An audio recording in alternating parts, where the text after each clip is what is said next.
Everybody, welcome to the Jimmy Dore Show. I'm here with the miserable liberal and Ron Placone. Hi, Jimmy. Hello. Ron Placone will be in Austin this weekend. This weekend, November 10th. Tickets still available, ronplacone.com. All right, Austin, go check it out. Nancy Pelosi, ladies and gentlemen, she's going back. By the way, I live in California now. I'm from Chicago, and we're sending Nancy Pelosi back to the Congress. Super blue state. Nancy Pelosi. She's the poster child for corruption. I mean, her whole thing is that she gets more money than anybody else. That's her whole thing. That's her whole thing. She famously said after they lost to Trump and got wiped out in the House and the Senate, she famously said that the people don't want to change. That's what she said. People don't want to change. Nancy Pelosi's so afraid of change. It's the only reason she won't switch to being a Republican. It really is. Obama figuratively put the left to sleep, and Nancy Pelosi literally puts the left to sleep. You think I'm kidding here? Listen to this speech. Again, so Dianne Feinstein, nothing but platitudes in her speech. Dianne Feinstein, she's the senator from California. She's going back to the Senate for her 50th time. How old is Dianne Feinstein? She 86? What is she, 80-something? You know what? I'm going to look it up, but I want to say guess right now. I think she's 88. Older than 86? Really? I think she's 88. But wow, nice fresh face. I'm going to look it up right She's now. 85, I hear. Oh, 85. Okay. 85. Okay, that's what I thought. Okay. I thought 86. So, well, let's listen to the speech. Today is more than about Democrats and Republicans. It's about restoring the Constitution's checks and balances to the Trump administration. So I think the checks she's referring to come from the donors, right? And the balances she's referring to is the DNC's budget. I'm pretty sure. We have checks and balances. You know how that gets people off the couch to go vote. Hey, everybody, who wants to vote for checks and balances? Anybody? Send your kid to college. Jesus. Nobody can run in San Francisco that's worth a shit to be against her. You know, that guy who ran against her, but they screwed him they cheat. Yeah, they screwed him They cheated Jaffe in the primary. And why can't someone charismatic with a point of view run against her? I guess. Anyway, here we go. It's about stopping the GOP and Mitch McConnell's assaults on Medicare, Medicaid, the Affordable Care Act, and the health care of 130 million Americans living with pre-existing medical conditions. Notice she didn't say Medicare for all. Mm-mm. So she's talking about status quo. That's what she's talking. She's talking about maintaining the status, and that's a victory for her. That's what she's talking. She's not talking about moving forward. She's talking about just keeping what Barack Obama brought us, which, let's remember, left 30 million Americans out of the health insurance pool. It still does. We're going to fight the Republicans by preserving the healthcare policy that one of them wrote. Yeah. That's exactly right. So she's not saying, again, if the Democrats would run on Medicare for all, ending the wars, free college, and a living wage, they would sweep back into power. They just won't do it. And this is a perfect example. She mentions every word around healthcare except Medicare for all. She mentions Medicaid, Medicare. She mentions, here, watch what she says here. Let's hear it more for pre-existing medical conditions. Yay. Hey, I've got cancer. Yes. Asthma in the house. Hold up your inhalers. Asthma. You know, she's just standing there going, yeah, and then everybody cheers. Yay. They cheer for what? What are they cheering for? Pre-existing conditions that fuck you under? Well, she's saying, I know, that's why it sounds funny. It sounds like she's saying, hey, we love pre-existing conditions. But of course, she's a public speaker, honey. She can't be clear. So there you go. Let's hear it for pre-existing conditions. Okay. She's got more to say. Here we go. You want to hear more horribleness? Here we go. We will have accountability, and we will strive for bipartisanship. With fairness on all sides. One person. We will have a responsibility to find our... When she says bipartisanship, nothing. She gets nothing. This is her thing now. Bipartisanship all of a sudden. What, Ron? No one clapped. Like one person. You can hear one person clapping. And she actually was holding for applause at that moment. Yeah, Partisanship.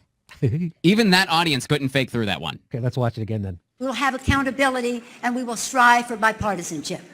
With fairness on all sides. She person. She paused. Nothing. Nothing. Then her husband's like, you think I'm kidding? But We will have accountability, and we will strive for bipartisanship. With fairness on all sides. We will have a responsibility to find our common ground where we can, stand our ground where we can't, but we must try. We have a bipartisan marketplace of ideas. All right, her husband got a few more family members to jump in. woo! Bipartisan marketplace of ideas. What did she do? She's not saying anything. She's not saying anything. Our democracy strong. A democratic Congress will work for solutions that bring us together because we have all had enough of division. Okay. At that moment, Jimmy, I thought she was going to say we've all had enough to drink. So this is what they were running on, Ron? I didn't see this during the midterms. They were all running on bringing people together. I didn't know that's what they were running on. Together, no division. I didn't know that. I didn't either. But that's what they're doing. That's what she just promised. She promised to bring us together with Republicans. That's what it sounds like. She's going to bring us together. She's going to bring the left together with Republicans. Let's see. Here's a little bit more. The American people want peace. They want results. So she kind of says the American people want peace, but she doesn't really. I don't think she means peace overseas. No, of course she not. means peace in our government, right? Yes. That's what she's talking about. Yes, of course. Because they never mention the wars. They never, ever, ending them. Mm-hmm. She jumped real quick off of it into results. Results to what? Not important. Not important. They want us to work for positive results for their lives. Our founders believed in a principle. It's like a platitude salad. She just throws it all in there. She's you just like kidding me? positive results. They just want us to work for positive results for our lives. And let's talk about democracy. Division bad. American people want peace. They want results. They want us to work for positive results for their lives. Our founders They want us to work for positive results. We're for good things. We're against bad things. believed in a principle that they knew must guide our nation. First, in our Declaration, they promised life, liberty, and the pursuit of happiness. But they gave us guidance, e pluribus unum, from any one. The founders could never have imagined how vast our country would become, how many we would be, how different we would be from each other. But they knew we... Even this kid's getting bored. Even he's like, God damn it, Grandma, come on.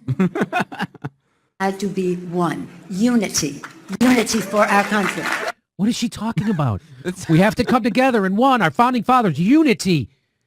This is the first time I've ever heard anybody talk about unity this election cycle. And now she's talking about it like she's been talking about it the whole time.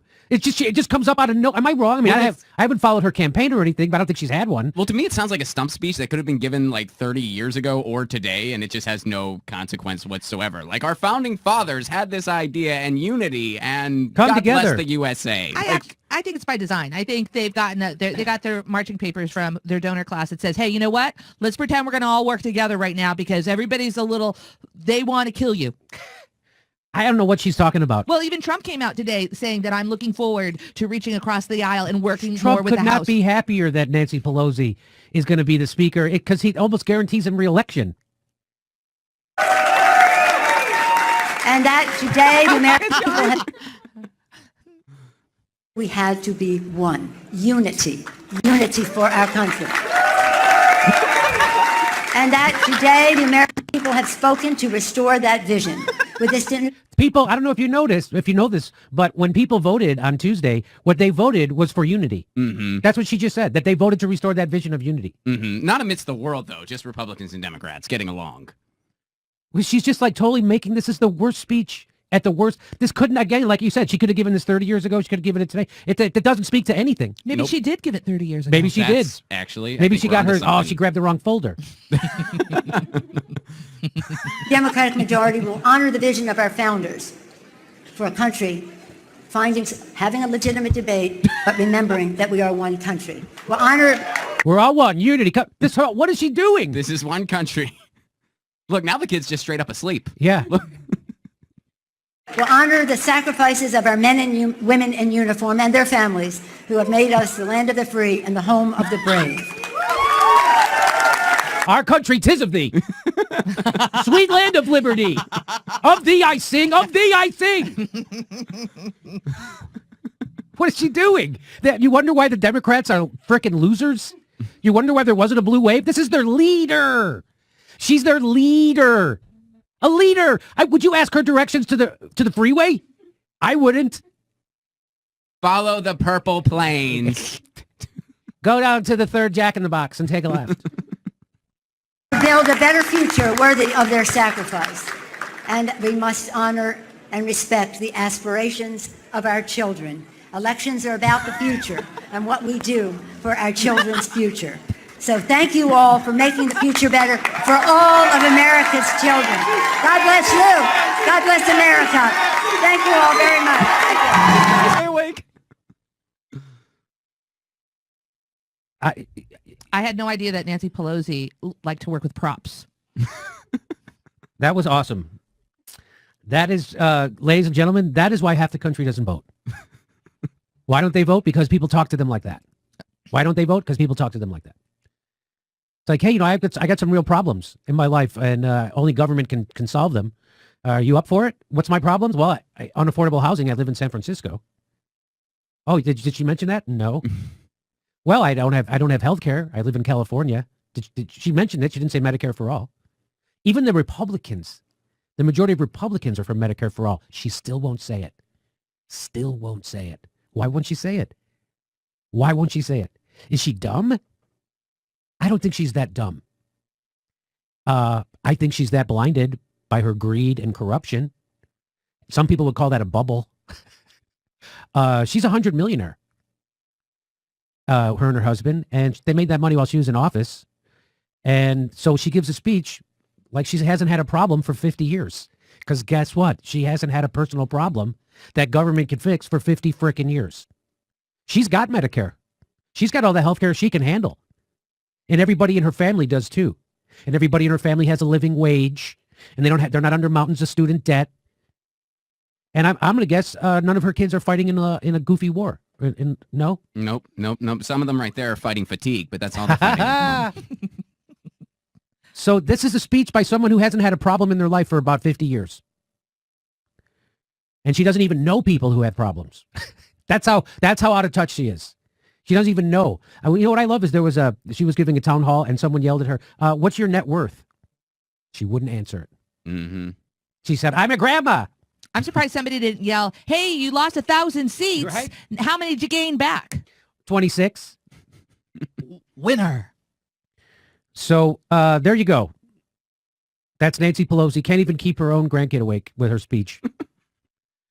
And I don't know anything else. This is stunning. The two female politicians who won last night in California, Dianne Feinstein and Nancy Pelosi, couldn't give more vacuous, empty. It's like a sketch. It's like a parody. If you were writing a parody, you couldn't even do it that pre-existing conditions. Come on, Jimmy. Nobody's going to laugh at that. No one would say that. No one's going to buy that. A room full of people wouldn't cheer when she said that. Are you kidding me? You got to rewrite this. Can you show it to me again? Let's hear it more for pre-existing medical conditions.